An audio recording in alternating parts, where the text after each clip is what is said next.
माँ संतोषी की जय हो, माँ संतोषी की जय हो। आप सुने माँ संतोषी का जन्म कथा। माँ संतोषी गणेश भगवान का पुत्री है। माता संतोषी का पूजन करने से भक्तों के जीवन में शांति और समृद्धि आती है।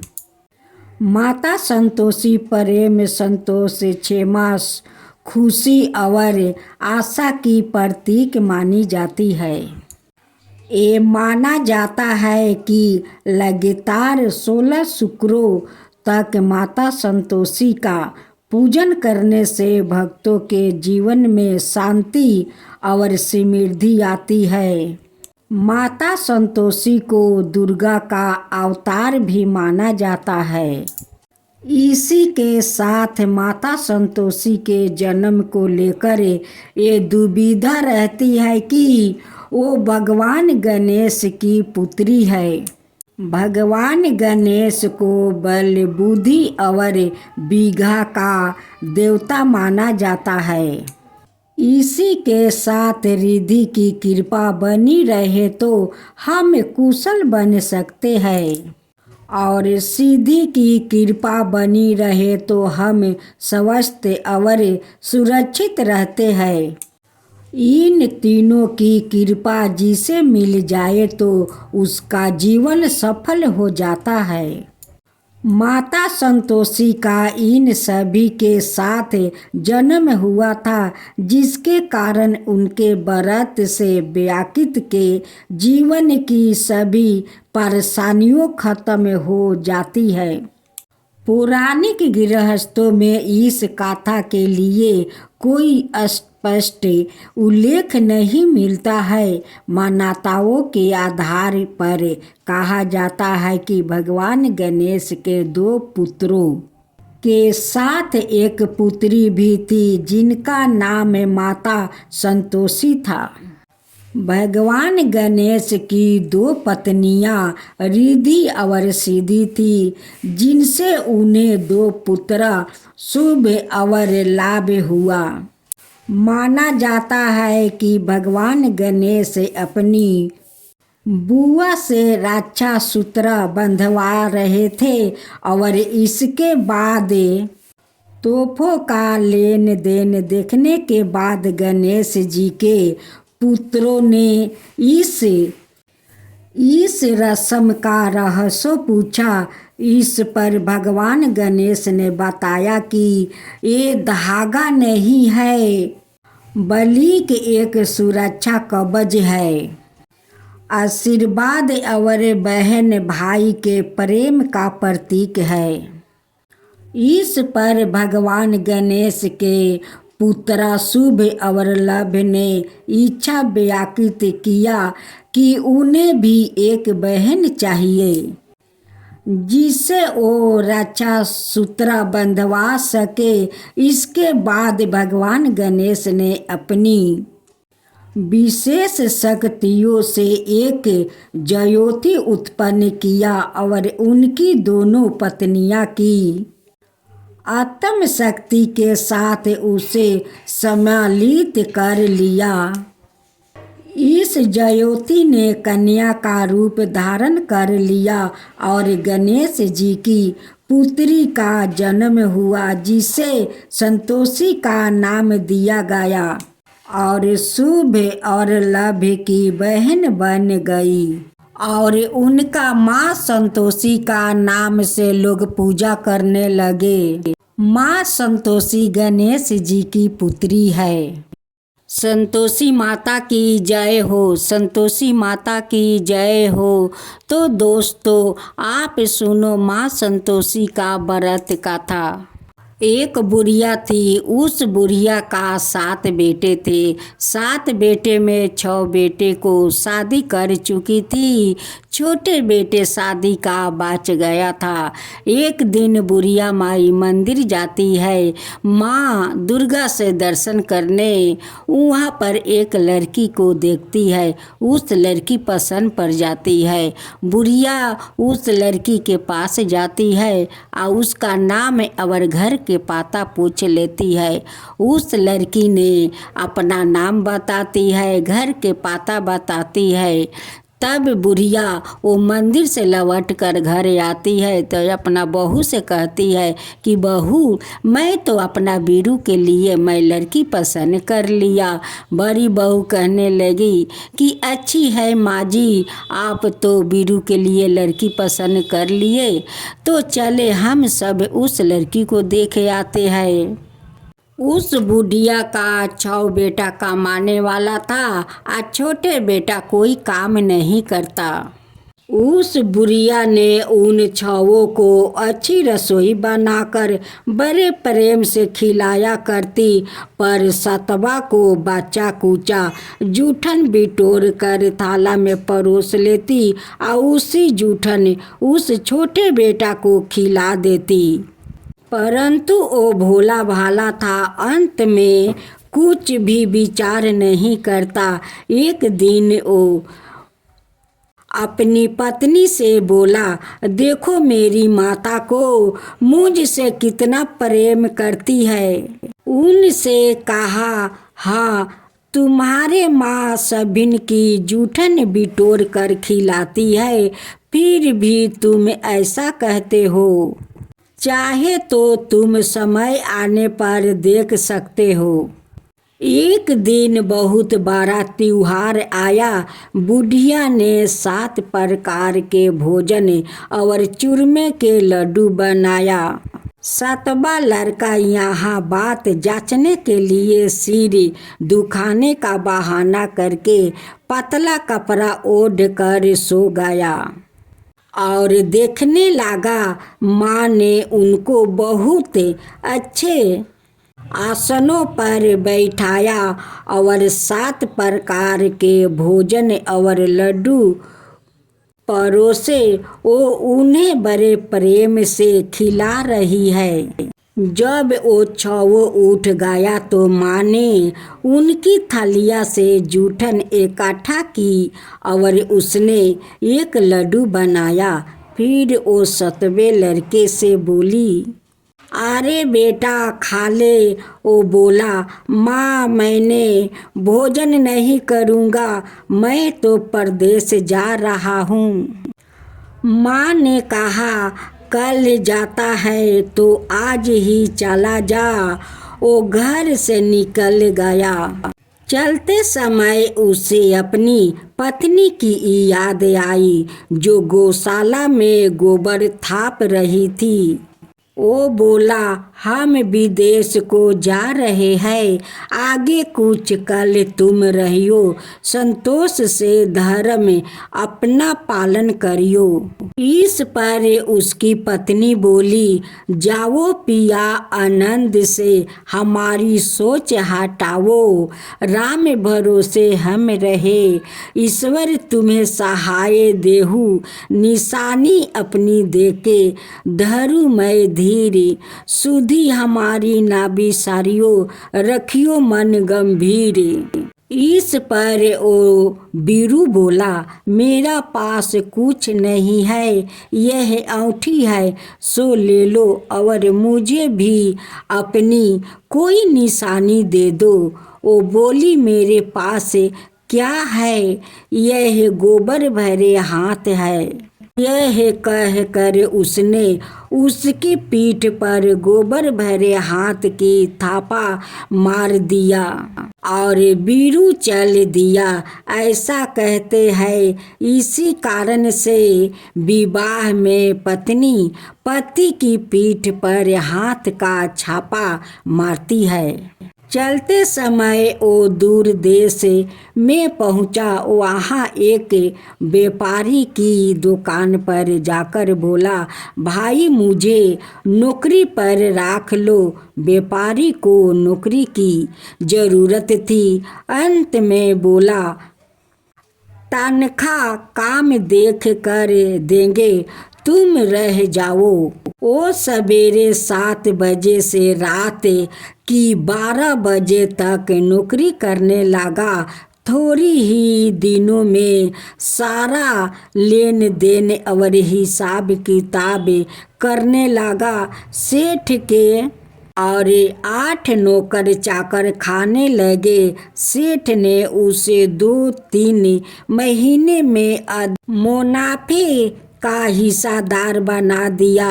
12 बरस में वो नामी सेठ बन गया और उसका मालिक उसके भरोसे काम छोड़कर कहीं बाहर चला गया। उधर उसकी पत्नी को सास और जेठानियां बड़ा कष्ट देने लगी।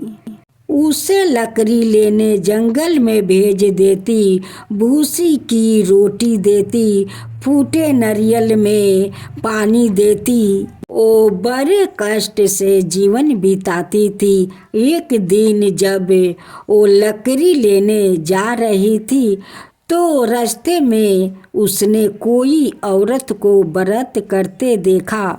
वो पूछने लगी, बहन यह किसका व्रत है, कैसे करते हैं और इससे क्या फल मिलता है? तो एक स्त्री बोली, यह संतोषी माता का व्रत है। इसके करने से मन बचित फल मिलता है। इससे गरीबी मन की चिंताएं अगर महल में कलेश हो तो वो दूर हो जाते हैं। कलह रोग नष्ट होते हैं और संतान सुख धन प्राप्त शांति मन पसंद बर मिले। अगर पति बाहर गए हुए पति के संदेश आते हैं, उसने उस व्रत करने की विधि बता दीजिए। उसने रास्ते में सारी लकड़ियाँ बेच देती है और गुड़ और चना ले लिया। उसने व्रत करने की तैयारी की। उसने सामने एक मंदिर देखा तो पूछने लगी, यह मंदिर किसका है? तो उस औरत ने कहने लगी, यह संतोषी माता का मंदिर है। वो मंदिर में गई और माता के चरणों में लौटने लगी। वो दुखी होकर मिनती करने लगी, माँ मैंने अज्ञानी हूँ, मैं बहुत दुखी हूँ, मैं तुम्हारी शरण में आई हूँ, मेरा दुख दूर करो। माता को दया आ गई। एक शुक्रवार को उसके पति का पत्र आया और अगले शुक्रवार को पति का भेजा हुआ धन मिला। अब तो जेठ जेठानियाँ और सास नाक से कूर के कहने लगे, अब तो इसकी खातिर बढ़ेगी, यह बुलाने पर भी नहीं बोलेगी। वो बोली, पत्रा और धन आवे तो सभी को अच्छा है। उसकी आंखों में आंसू आ गए। वो मंदिर में गई और माता के चरणों में गिरकर बोली, हे माँ, मैंने तुमसे पैसा कब मांगा था? मुझे तो अपना सुहाग चाहिए। मैं तो अपने स्वामी को दर्शन और सेवा करना मांगती हूँ। तब माता ने प्रसन्न होकर कहा, जा बेटी, तेरे पति आवेगा। वो बड़ी प्रसन्नता से घर गई और घर का काम काज करने लगी। उधर संतोषी माता ने उसके पति को सपने में घर जाने और पत्नी की याद दिलाई। उसने कहा, माँ मैं कैसे जाऊँ? परदेश की बात है, लेन देन का कोई हिसाब नहीं है। माँ ने कहा, मेरी बात मान, सवेरे नहा धोआकर मेरा नाम लेकर घी का दीपक जलाकर दंडवत करके दुकान पर बैठना।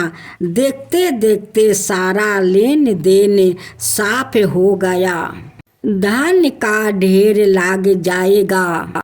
सवेरे उसने अपने सपने का बात सभी से कहा तो सब ने दिलगी उड़ाने लगे। वो कहने लगे कि कहीं सपने भी सत्य होते हैं।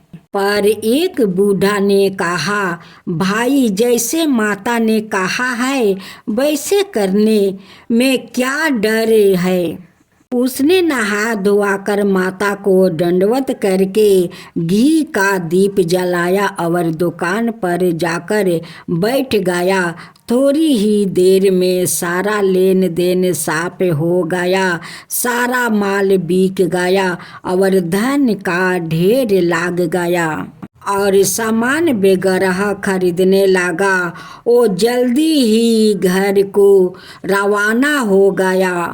उधर बेचारी उसकी पत्नी रोज लकड़ियाँ लेने जाती और रोज संतोषी माता की सेवा करती। उसने माता से पूछा, हे माँ, यह धूल कैसी उड़ रही है। माता ने कहा, तेरा पति आ रहा है, तू लकड़ियों के 3 बोझ बना ले, एक नदी के किनारे राख, एक यहाँ राख और तीसरा अपने सिर पर राख ले। तेरे पति के दिल में उस लकड़ी के गूठे को देखकर मोह पैदा होगा। जब वो यहाँ रुक कर नाश्ता पानी करके घर जाएगा तब तू लकड़ियाँ उठाकर घर जाना और चौके के बीच में गूठर डालकर जोर जोर से 3 आवाज लगाना, सासू जी लकड़ियाँ का गूठा लो, भूसी की रोटी दो और नारियल के खोपरे में पानी दो। आज मेहमान कौन आया है। इसने माँ के चरण छुए और उसके कहे अनुसार सारा कार्य किया। वो तीसरा गूठर लेकर घर गई और चौके में डालकर कहने लगी, सासू जी लकड़ियाँ का गूठर लो, भूसी की रोटी दो, नारियल का खोपरी में पानी दो। आज मेहमान कौन आया है। यह सुनकर सास बाहर आकर कपट भरे वचनों से उसके दिए हुए कष्टों को भुलाने लगी। कहने लगी, बेटी तेरा पति आया है, आओ मीठा भात और भोजन कर और गहने कपड़े पहन। अपनी माँ के ऐसे वचन सुनकर उसका पति बाहर आया और अपनी पत्नी के हाथ में औंठी देख कर व्याकुल हो उठा। उसने पूछा, यह कौन है। माँ ने कहा, यही तेरी पत्नी है, आज 12 बरस हो गए। यह दिन भर घूमती फिरती है, काम काज करती नहीं है, तुझे देख कर नखरे करती है। वो बोला, ठीक है, मैंने तुझे और इसे देख लिया है, अब मुझे दूसरे घर की चाबी दे दो, मैं उसमें रहूँगा। माँ ने कहा, ठीक है, जैसी तेरी मर्जी। और उसने चाबियों का गुच्छा पटक दिया। उसने अपना सामान तीसरी मंजिल के ऊपर के कमरे में रख दिया। एक ही दिन में वो राजा के समान ठाठ बाट वाले बन गया। इतने में अगला शुक्रवार आया। बहू ने अपने पति से कहा, मुझे संतोषी माता का व्रत का उद्यापन करना है। वो बोला, बहू अच्छा, खुशी से कर ले। जल्दी ही उद्यापन की तैयारी करने लगी। उसने जेठ के लड़कों को जिमाने के लिए कहा। उन्होंने मान लिया। पीछे से जेठानियों ने अपने बच्चों को सिखा दिया, तुम खटाई मांगना जिससे उसका उद्यापन पूरा ना हो। लड़कों ने भोजन करने के बाद खटाई मांगी। बहू कहने लगी, भाई खटाई किसी को नहीं दी जाएगी, यह तो संतोषी माता का प्रसाद है। लड़के खड़े हो गए और बोले, पैसा लाओ। वो तो भोली थी, कुछ ना समझ सकी उनका क्या भेद है। उसने पैसा दे दिया और वो इमली की खटाई मांग कर खाने लगे। इस पर संतोषी माता ने उस पर क्रोधित हो गई। राजा के दूत उसके पति को पकड़ कर ले गए। वो बेचारी बड़ी दुखी हुई और रोती हुई माता जी के मंदिर में गई और उनके चरणों में गिर कर कहने लगी, हे माता, यह क्या किया? हंसा कर अब तूने मुझे क्या रुलाने लगी? माता बोली, पुत्री, मुझे दुख है कि तूने अभिमान करके मेरा व्रत तोड़ा है और इतनी जल्दी सब बातें भुला दिया। वो कहने लगी, माता, मेरा कोई अपराध नहीं है। मुझसे तो लड़कों ने पैसा मांगा और खटाई किनकर डाल दिया। मैंने भूल से ही उन्हें पैसा दे दिया। माँ, मुझे क्षमा करो, मैं दोबारा तुम्हारा उद्धापन करूँगी। माता बोली, जा, तेरा पति रास्ते में आता हुआ ही मिलेगा। उसे रास्ते में उसका पति मिला। उससे पूछने पर वहाँ बोला, राजा ने मुझे बुलाया था, मैं उसके मिलने गया था। वो फिर घर चल गए। कुछ ही दिन बाद फिर शुक्रवार आया। वो दोबारा पति की आज्ञा से उद्धापन करने लगी। उसने फिर जेठ के लड़कों को बुला दिया। जेठानियों ने फिर वही बात सिखा दिया। लड़के भोजन की बाद फिर खटाई मांगने लगे। उसने कहा, खटाई कुछ भी नहीं मिलेगी। यथाशक्ति उसने उन्हें दक्षिणा दी। संतोषी माता उस पर बड़ी प्रसन्न हुई। माता की कृपा से 90 मास में उसके एक चंद्रमा के समान सुंदर पुत्र हुआ। अपने पुत्र को लेकर वो रोजाना मंदिर जाने लगी। एक दिन संतोषी माता ने सोचा कि यह रोज यहाँ आती है, आज मैं इसके घर चलूं, इसका संसार देखूं। यह सोचकर उसने एक भयंकर रूप बनाया। गुड़ और चने से मुख के ऊपर को सूर्य के समान ओठ जीन परे। मक्खियाँ भिन भिना रही थी। इसी सूरत में वह उसके घर गई। पहली में पाँव रखते ही उसकी सास बोली, देखो कोई डाइन आ रही है, इसे भगाओ नहीं तो किसी को खा जाएगी। लड़के भाग कर खिड़कियां बंद करने लगे। सतबे लड़के की बहू खिड़की से देखी रही। वही से चिल्लाने लगी, आज मेरी माता मेरे ही घर आई है, आज मेरी माता मेरे ही घर आई है। यह कहकर उसने बच्चे को दूध पीने से हटाया। इतने में सास बोली, पगली, किसे देखकर उतावली हुई है, बच्चे को पटक दिया है। इतने में संतोषी माता के पर ताप से वहाँ लड़के ही लड़के नजर आने लगे। बहू बोली, सासू जी, मैं जिसका व्रत करती हूँ यह वही संतोषी माता है। यह कह कर उसने सारी खिड़कियाँ खोल दिया।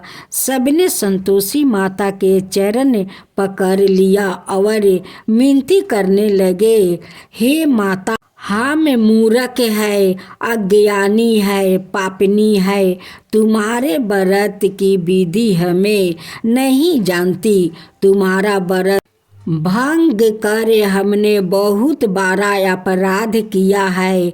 हे जगत माता, आप हमारा अपराध क्षमा करो। इस पर माता उन पर प्रसन्न हुई। बहू को जैसा फल दिया वैसा माता सबको देना। जय माँ संतोषी, जय माँ संतोषी।